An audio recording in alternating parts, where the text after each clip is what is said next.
Уважаемый Николь Бабаевич, добро пожаловать в Кыргызстан.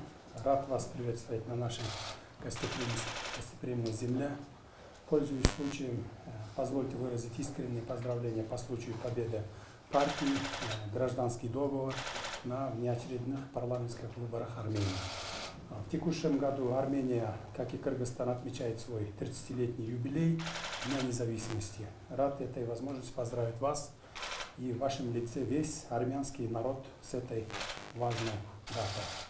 Уважаемый Садыр Нургажоевич, очень рад очно встретиться с вами.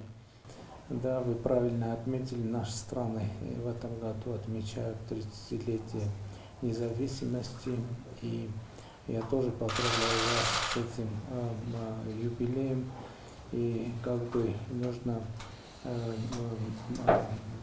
думать и работать над дальнейшим развитием наших стран.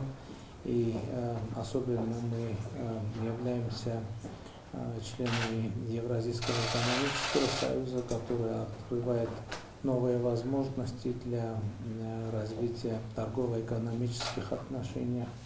И, конечно, к сожалению, взаимный товарооборот не очень большой между нашими странами, и мы должны работать над этим, и я уверен, что вы тоже настроены на такую работу. И я очень рад, что сегодня мы имеем такую возможность, чтобы обсудить все вопросы нашей двусторонней повестки. Спасибо.